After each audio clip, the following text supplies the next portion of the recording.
Welcome to the Bluegrass Story, the podcast that takes you on a captivating journey behind the mic with the most talented and influential artists in the world of bluegrass music. In each episode, we dive deep into the lives and careers of bluegrass musicians, exploring the stories that shaped their artistry and the passion that fuels their love for this timeless genre. Now, here's your host, Dawn Mack. Welcome to a musical journey unlike any other on radio. This is the Bluegrass Story, and I'm your host, Dawn Mack. We're about to dive into the remarkable journey of a musician whose path through the world of bluegrass has been as captivating as her music. From the first note she plucked on the fiddle to stepping into the spotlight as a solo artist, Carley Arrowood's story is an extraordinary one. A journey that defies convention, where every step has propelled her forward, aligning perfectly with her name like an arrow striking true. Discover the music that resonates with a life driven by faith, fueled by passion, and infused with creativity. With her fiddle as her voice, Carley takes us through the melodies that have woven her life together. From her early days mastering the strings to sharing stages with legends and forging her own path as a solo artist. Join us as we explore the evolution of Carley's craft, her unique blend of influences, and the stories that have shaped her artistry.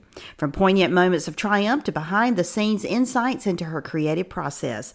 This is the tale of Carley Arrowood, a rising star who knows exactly where her journey is headed. So tighten your strings and tune in, because the enchanting tale of Carley Arrowood is about to unfold before your very ears. Hey y'all, this is Carley, and you're listening to the Bluegrass Story. Hello, Carley. Thank you so much for calling, and welcome to the Bluegrass Story. Hey, thank you for having me. It's an honor to speak with you. I know you have been incredibly busy, and so to just give us a little bit of your time is most appreciated. Oh, it's no problem. I enjoy doing these things very, very much, so I appreciate you. Well, thank you. Well, we're going to launch right into the interview. I think just in the fact that you just reading through your bio and kind of following you for a while and your music, it's just amazing all that you have accomplished in the time that you have. And your journey in music, it seems to have been remarkably focused. I mean, that's one thing I have noticed. And I mean, you picked up the fiddle, at a young age to your current position as a solo artist. So could you share a little bit about that early spark of inspiration that led you down this musical path? Absolutely. Yeah. So I grew up, we were homeschooled and participated in a 4-H program. And I saw, when I was about 9 years old, I saw a guy who's probably 14 playing the fiddle at a 4-H event, and I was just hooked. And we wound up getting in touch. His name was Todd Elliott, by the way. I don't know if you have heard that name, but his dad, Doug, is a remarkable storyteller, just mountain lore and all that fun stuff. But so I saw Todd play, and just like I said, I was hooked. I had to learn how to do it, and we got in touch with his teacher, Jan Doherty, from Saluda, North Carolina, and she would come down to the Mountains Branch Library up in Lake Lure once a week and teach lessons. And so I started out learning classical violin, the Suzuki method. And from the get-go, I really wanted to do just the fiddle style. And so she would show me a fiddle tune every once in a while. But the classical stuff is really what helped me, I think, get my foundation. And I still use elements of that foundation when I'm teaching my students, my younger students. And it's not their favorite thing sometimes, because the classical stuff can be a little bit strict, but it definitely does help. And just learning all of your scales and your different things. And so that helped tremendously. And eventually I started learning things by ear and just kind of going from there. I had a fiddle teacher when I was in high school for about 1.5 years, but pretty much everything else was just kind of, picked up. And I hate to say self-taught, but just kind of learning from other people and listening to different recordings and trying my hand at it. So, yeah, that's kind of where we're at now. Well, and it's quite remarkable. I mean, I've always heard that if you play by ear, any instrument, doesn't matter what instrument, that is a gift. I mean, that goes beyond learning technique and skill. It is just, I mean, you can't learn that. it just comes naturally. It's very organic. And so Hmm. it's just amazing that you had that foundation in, classical and bluegrass and even Celtic. And Definitely. so how did your exposure to all these different styles contribute to your unique approach to the fiddle? I mean, you spoke a little bit on that, but did they continue to influence your style as you evolve as an artist? Yeah, so I took lessons, like I said, in high school from Brian McDowell. He was playing with Claire Lynch, and I haven't seen him in a while, so I'm not quite sure what he's doing at the moment. But I know he was touring with the Foreign Landers for a little bit, but he was just a great fiddle teacher to me. And with a little bit of time that we had together, and he told my mom to order all these CDs to listen to, just to learn all the solos that I could. And so I had a bunch of like Alison Krauss and oh gracious, trying to think who else, Aubrey Haney, Hmm.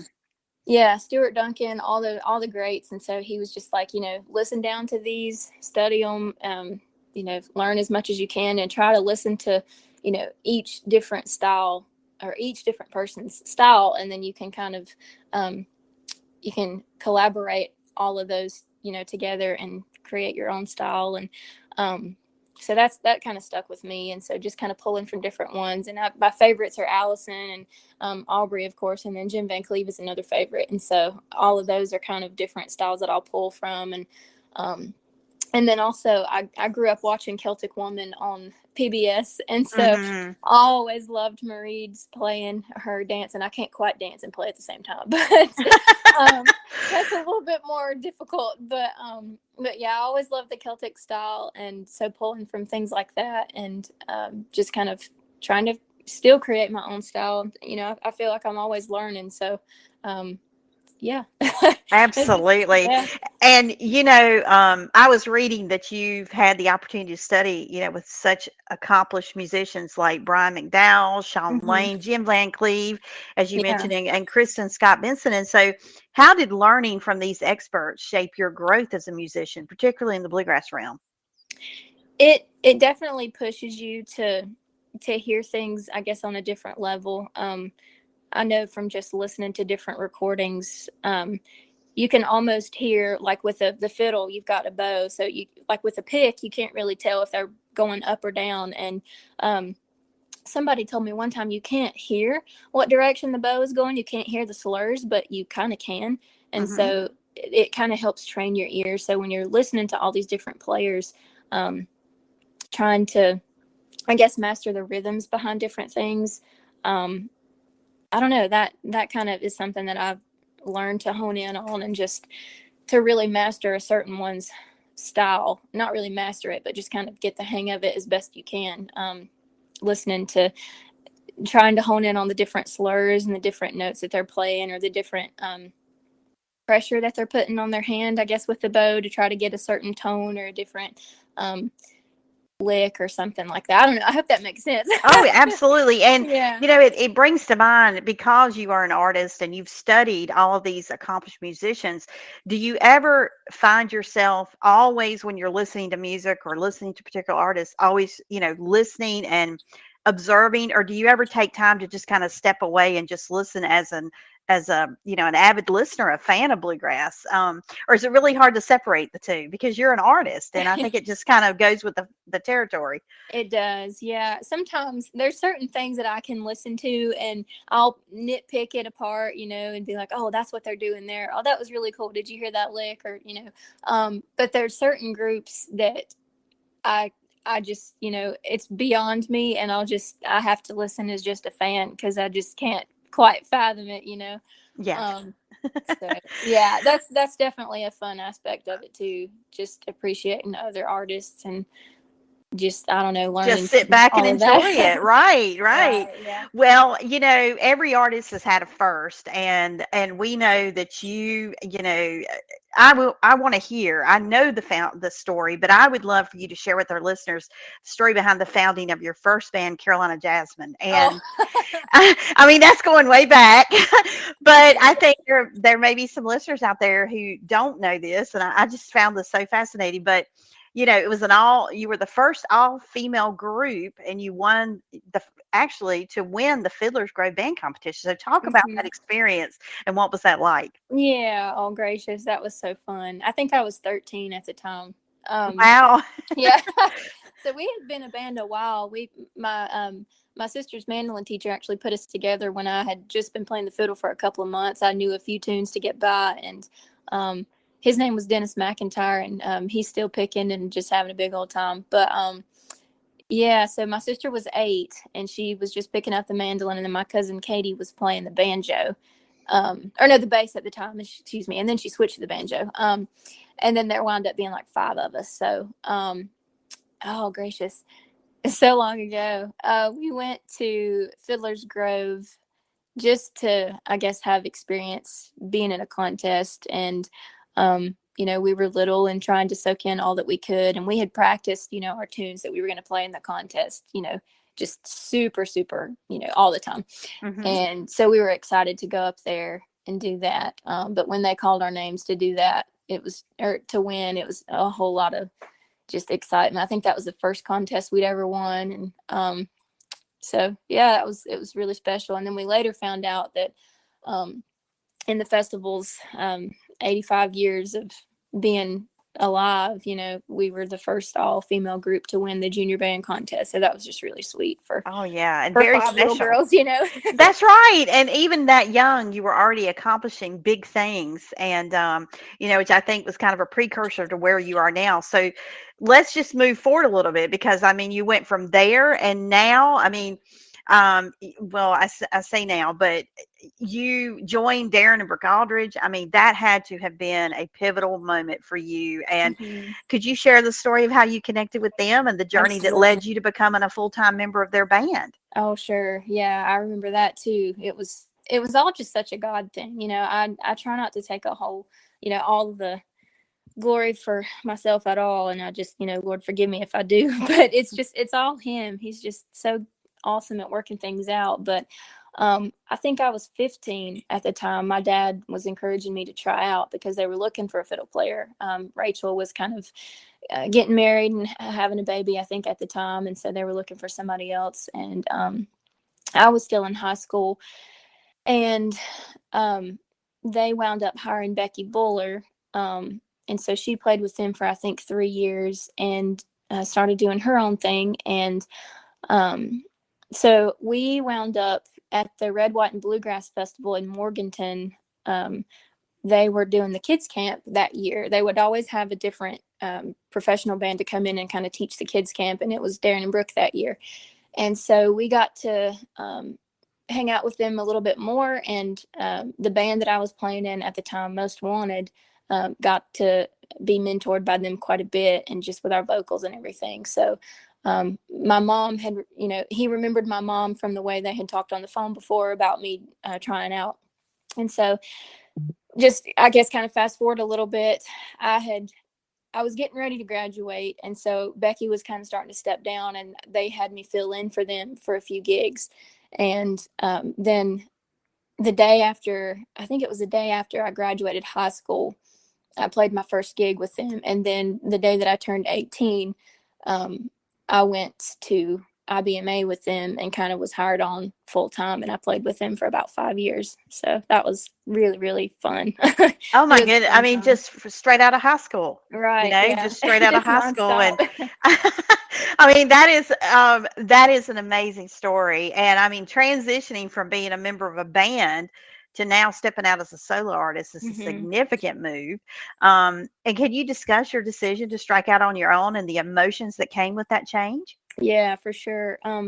So I had been working on a record of my own for, I don't know, probably a year, almost a year. And Mountain Home Music Company reached out to me, and it just kind of helped me kind of get the rest of the music put together. And it was the Lord's timing, and it was just, it was time to step out and try something else. And I still text Brooke every once in a while just about different things. So we're still friends. So it's just, every artist goes through it and every band goes through it. And they've got Samantha Snyder playing with them now, and she's doing wonderful, and they're just continuing to do incredible things.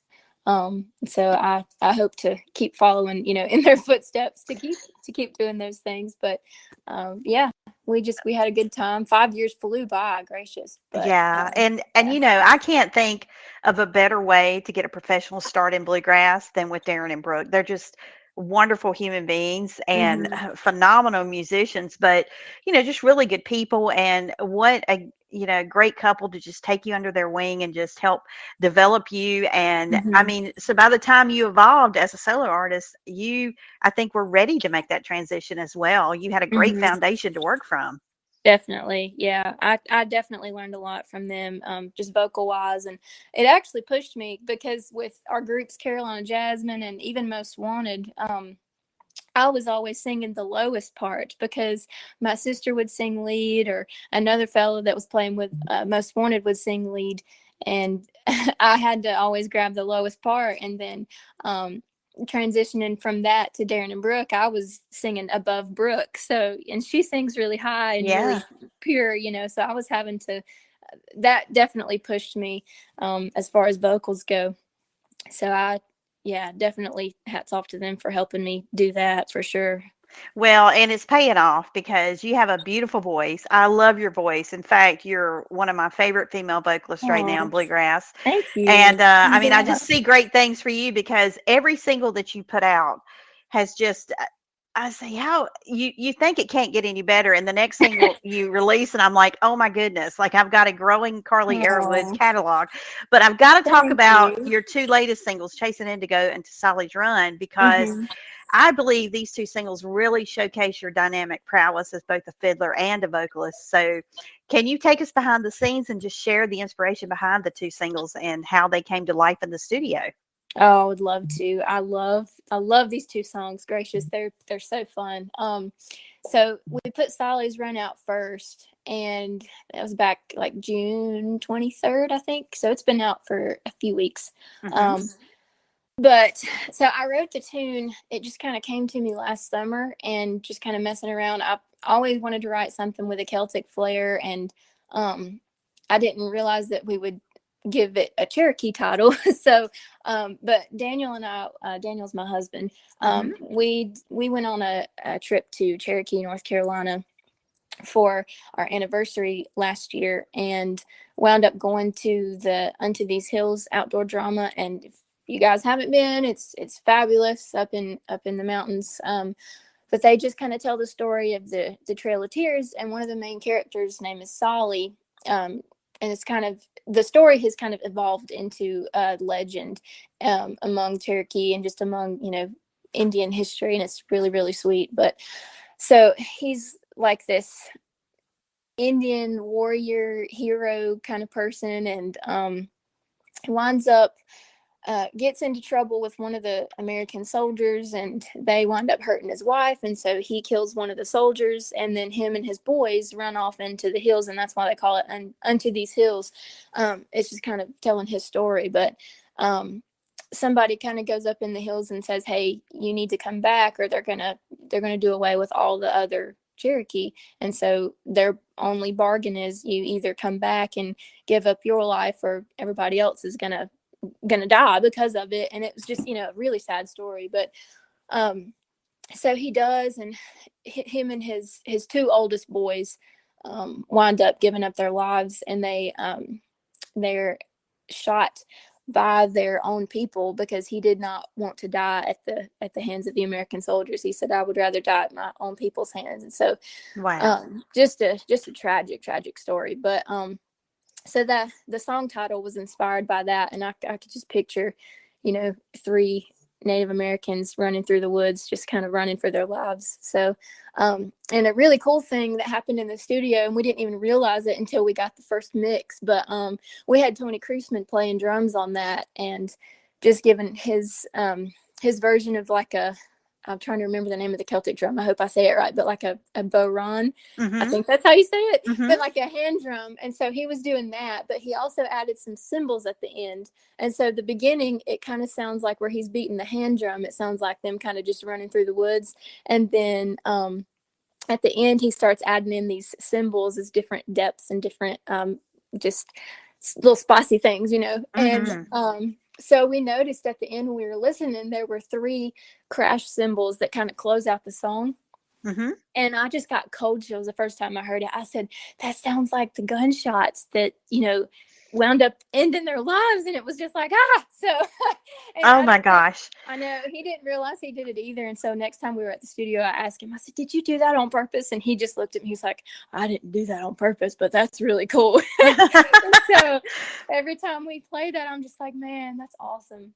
I mean, it sounds like you literally brought that story to life in the studio, and it was kind of unintentional. It just kind of happened, and which makes it even cooler to know that, you know, this was not, well, it wasn't thought of in advance. It just kind of came to be, and it works. It fits. Oh my goodness. Yeah. And there, I told Daniel, there's another spot in the song right as the dobro break comes in. Jeff Parton is just killing it on that. But in the mix, Jim Van Cleve was producing it for us, and he said, you know, to my producer Clay, he goes, or my engineer, excuse me, he told Clay, just put a little bit of reverb on where the dobro first comes in, and so it just kind of it's almost like a holler. And so I was listening to it one time, and I was like, that's like, you know, as you're listening through, you're kind of thinking about the story of Solly and his boys running through the woods, and the one Indian that goes back and kind of calls them, you know, to come back.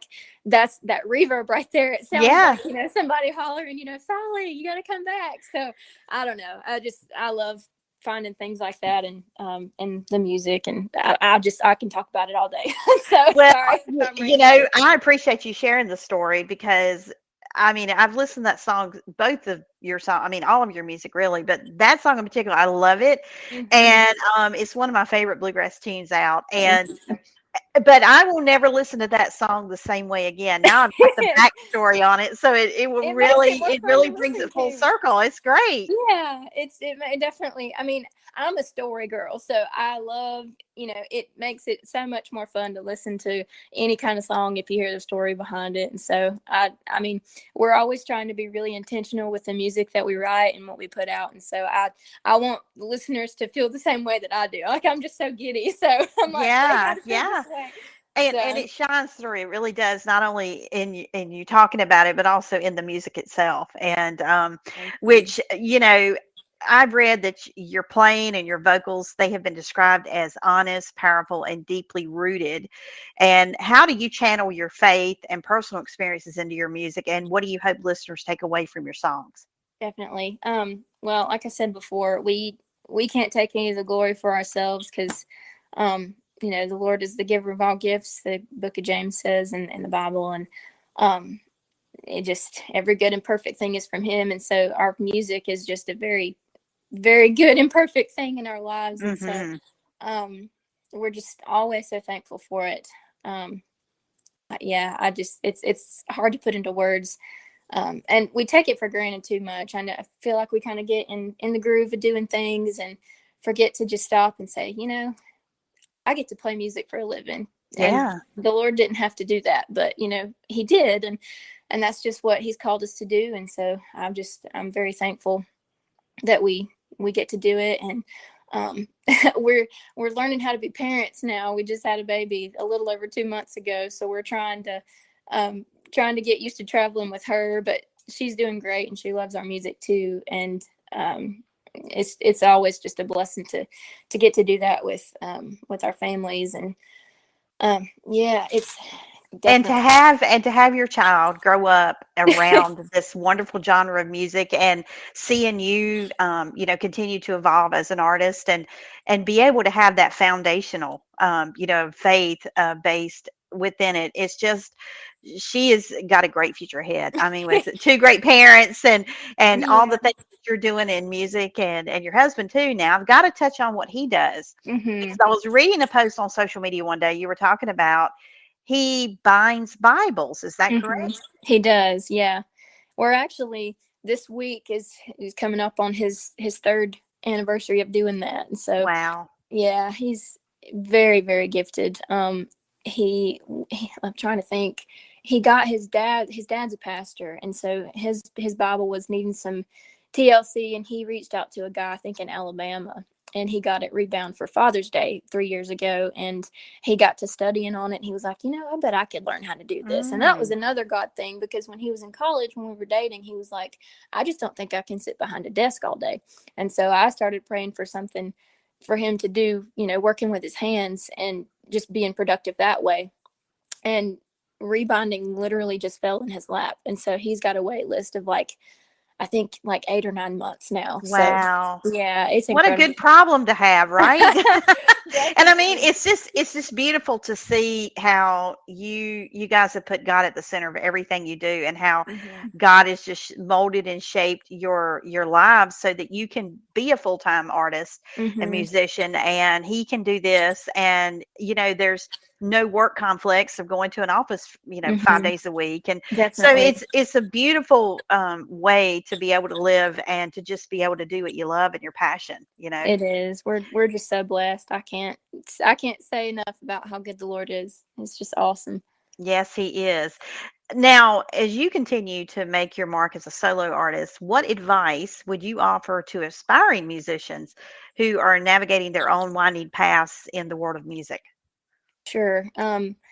So listen to who you can. Like I was listening to Allison and Aubrey, all the greats, listen and learn from those guys, but don't try so hard to stick to perfecting one style. Be your own artist, be your own person in music, have your own creative style, pull from each one, but add your own little flares in there. And then just, keep loving it, because if you don't love it, then you don't need to do it. That's right. And that's with anything that you have a passion for. If it ever becomes like work, then it's time to stop. And I really think that we are going to be seeing a lot of Carley Arrowood moving forward, and just what I'm seeing so far, I'm loving your sound. I love your music, and fans are really, really taking to it, and they are really enjoying what you have to offer. And so that's just exciting to see what's going to happen from here. Before I let you go, I want to do a fun little 5-question lightning round. Nothing crazy. It's just, 5. And somehow it's called a lightning round, but it never ends up being like quick, snappy answers, which is fine by me. But I don't know why it's called that. It's just whoever came up with it is like, well, okay. But anyway, it's a fun way for listeners to be able to kind of get to see a different side of you that is not really pertaining to music per se. Okay. So the first one is, who would be your dream collaboration? Oh, gracious. Mercy. So I'm just, there's tons of them, but first one that comes to mind is probably Marie Nesbitt, who used to play with Celtic Woman. She's doing her own thing now, but yeah, that would be super fun to do some Celtic stuff with her. So if you're listening, Carley, would love to do a collab with you. So, I mean, seriously, that would be awesome to see you two doing something together. She is so immensely talented. I love Celtic Woman anyway. Definitely. All right. What is your favorite food? Oh, for some reason, I knew this question was going to be in here. So I went to lunch with a friend the other day, and I think it was called Maple Street Biscuit, and they asked the same question. And little did I know they holler it out to tell you that your food is ready. And so I told the girl, she was like, our question of the month is, what is your favorite food? And so I was like, I grew up in the sticks, in the country. And I told her, I said, well, I grew up eating deer meat, so deer tenderloin. And she was like, well, when you hear deer tenderloin over the speaker, you know that your food is ready. And I was like, so embarrassed. But I was like, oh, they're going to holler it out in the whole restaurant. But no, we grew up eating deer meat and just a good country meal. So my mama would fix homemade biscuits and mashed potatoes from the garden and green beans and, all the vegetables. Grew up having a garden and all that stuff. So, yeah, definitely. I don't care how much food there is to eat. Home cooking is the best in the world. And there's nothing like your mom's own cooking, It is, yeah. you just can't beat it. I mean, it is just a treat when your mom cooks for you. Definitely. Even And when I you think grow that, up and you go to mom and dad's and she's still cooking all your favorites. oh, definitely, yeah. And I should say venison. I think that's the nicer way of saying Oh. it. We grew up saying deer meat, so This is a bluegrass show. So deer meat Yeah. I was born and raised in North Carolina as well. So I mean, go. this is what we say. I'm in like the central part of North Carolina. So I know. we've always venison is like I think we used to jokingly say venison, it's like highfalutin, deer Yeah. meat is where it's at, right? I know, it's like, what's venison? What's that? Right. It's like people look at you like, what? What is that? What are you talking about? Okay, sorry. We're good. So let's see. What's your favorite song or favorite movie? Favorite movie is always Peter Pan. I just grew up loving that movie. Let's see. I also love Pirates of the Caribbean. I learned how to play the theme song, and it's just it's a jam. So those movies are great. And then you said favorite song? Yeah.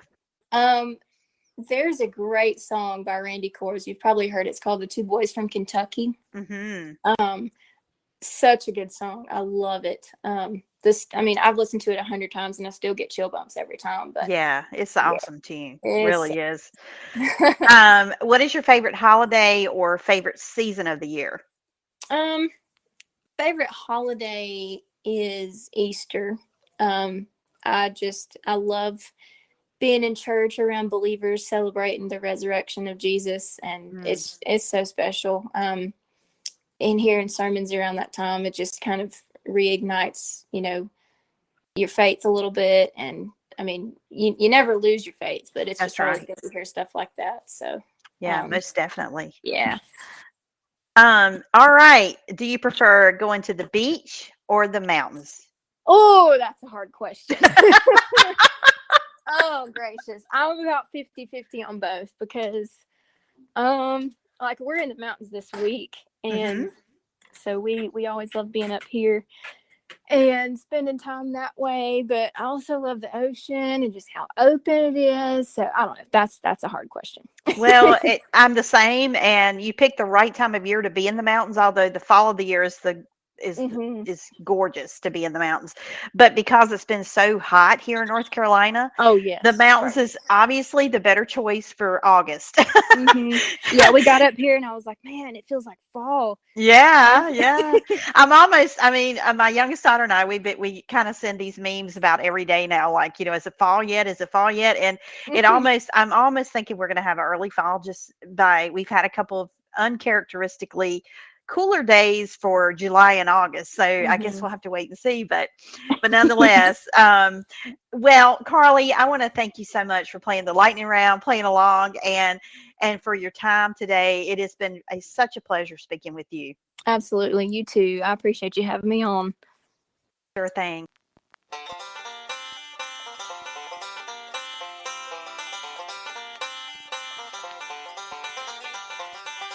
You've been listening to The Bluegrass Story, a production of BluegrassPlanetRadio.com.